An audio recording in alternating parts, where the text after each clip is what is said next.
இப்போ சமீபத்துல ராயன் படத்துக்கு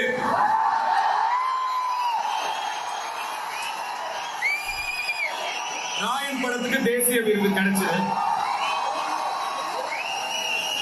அந்த வருஷம் அந்த படத்தை விட தகுதியான பல படங்கள் நிச்சயமா இருக்கு. அந்த படங்களுடைய ரசிகர்கள் அதற்கான அதிருப்தியை வெளிப்படுத்தினாங்க. அதை நான் முழுசா மதிக்கிறேன், நிச்சயமா மதிக்கிறேன். இப்ப பாத்தீங்கன்னா அது ஒரு காலம் ரிலீஸ் ஆச்சு. அப்ப நான் சின்ன பையன், நிச்சயமா இந்த படத்துக்கு எனக்கு தேசிய விருது கிடைக்கும் சொன்னாங்க. சின்ன பையன் அப்படிங்கறதுனால நானும் ரொம்ப ஆசையா காத்துட்டு இருந்தேன். ஆனா எனக்கு கிடைக்கல. அதுக்கப்புறம் புதுப்பேட்டைக்கு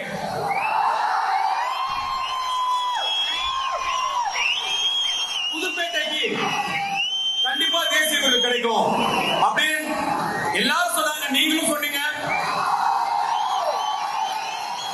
ஆனா எனக்கு கிடைக்கல.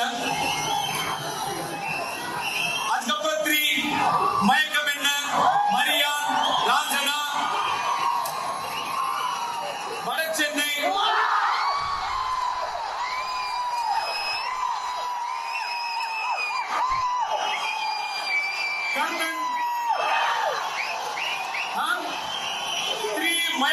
மரியான், ராஜனா, வட சென்னை, கர்ணன், இத்தனை படங்களுக்கும் தேசிய விருது கிடைக்கும் நிறைய பேர் பேசினாங்க, டிஸ்கஸ் பண்ணாங்க. ஆனா கிடைக்கல, அமையல.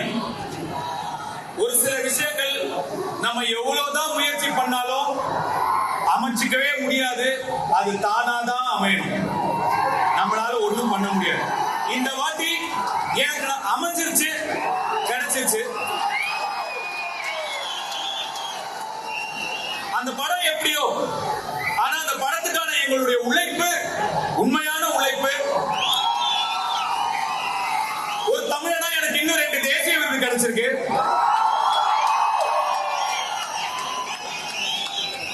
தட்டி விடாதீங்க, தட்டி கொடுங்க.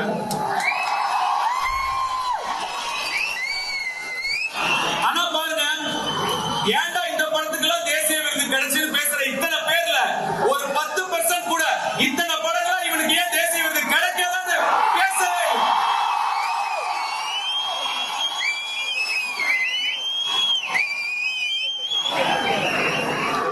இந்த மாதிரி நேரங்கள்ல நமக்கு கொஞ்சம் மன கஷ்டம் ஏற்படும். இந்த மாதிரி சவால்களை, சேலஞ்சஸ் எல்லாம் எப்படி ஃபேஸ் பண்ண போறோம், ஏன் இந்த மாதிரி நமக்கு நடக்குது, அந்த மாதிரி நேரங்கள்ல நமக்கு கொஞ்சம் மனசு தொய்வா இருக்கும். அந்த மாதிரி டைம்லாம் நம்மளை சுத்தியே நம்ம இன்ஸ்பிரேஷன், மோட்டிவேஷன் தேடிக்கணும். இப்ப நம்மளுக்குலாம் நம்ம வீட்லயே இன்ஸ்பிரேஷன் இருக்கு. இப்போ லிங்கா சின்ன வயசு இருக்கும் போது அவர் கூட உட்கார்ந்து நான் வீடியோ கேம் விளையாடுவேன். 2 கேம் நான் ஜெயிப்பேன், 1 கேம் அவர் ஜெயிக்க விட்டுருவேன். இப்படியே கொஞ்ச நாள் போகுது. ஒரு நாள் நான் நினைச்சேன், கண்டினியூஸா இன்னைக்கு நம்ம ஜெயிப்போம், அவர் என்ன பண்றாரு பார்க்கலாம் அப்படின்னு சொல்லி அன்னைக்கு ஃபுல்லா நான் ஜெயிச்சுக்கிட்டே இருந்தா, அவர் தோத்துக்கிட்டே இருந்தார். ஒரு டைம்ல எனக்கு டயர்ட் ஆயிடுச்சு. நான் அப்படியே மெதுவா எந்திரிச்சு, போதும்பா நாளைக்கு விளையாடலாம்னு, எங்க எந்திரிக்கிறீங்க, உட்காருங்க அப்படின்னாரு. ஏன் அப்படின்னு கேட்டேன். நான் இன்னும் ஜெயிக்கலையே அப்படின்னு அவர் சொன்னாரு. அதை பார்த்த உடனே எவ்வளவு சிக்கல்கள் வந்தாலும், என்ன பிரச்சனை வந்தாலும், என்னென்ன விஷயங்கள் நம்மள அஃபெக்ட் பண்ணாலும் ஜெயிக்கிற வரைக்கும் மோதி பார்த்துடணும்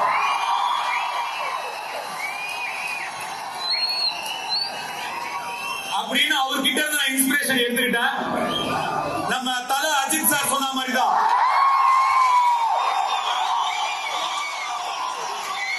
நீயா தோத்துட்டேன்னு ஒத்துக்கிற வரைக்கும் உன்னை யாராலையும் தோக்கடிக்க முடியாது.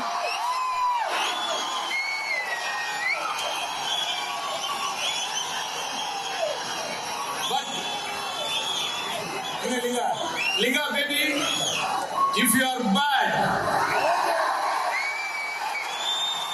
I am your dad.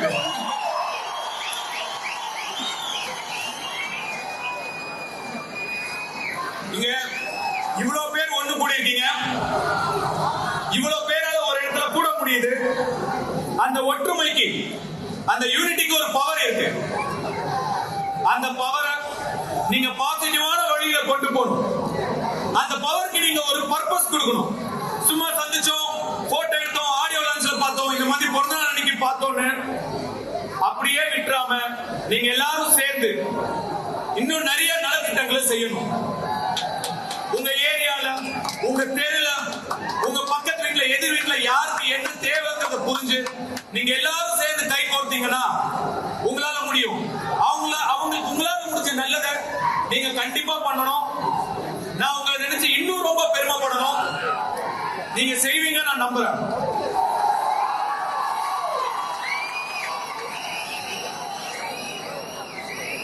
இவ்வளவு பேர், இத்தனை குடும்பம் இங்க வந்திருக்கீங்க.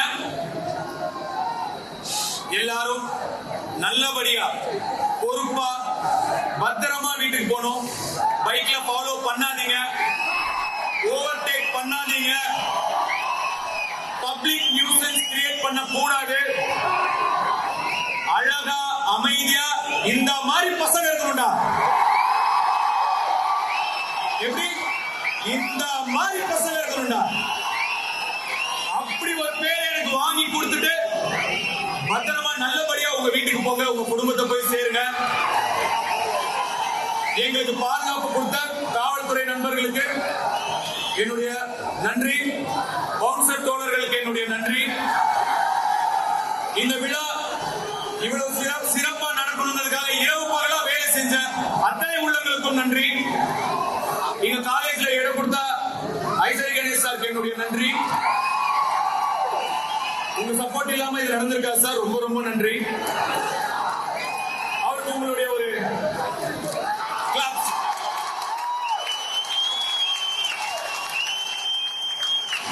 அவர் ₹1 என்ன செலவு பண்ண முழுக்க முழுக்க அவரே செலவு பண்ணி இதெல்லாம் பண்ணி கொடுத்திருக்காரு.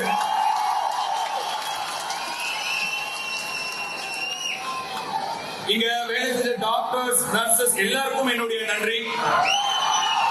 குறிப்பா என்னுடைய கண்மணி ராஜா சுப்பிரமணியம் சிவா அவர்களுக்கு என்னுடைய மனமார்ந்த நன்றி.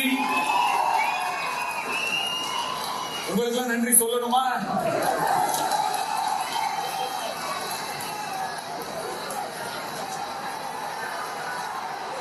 உங்களுக்கு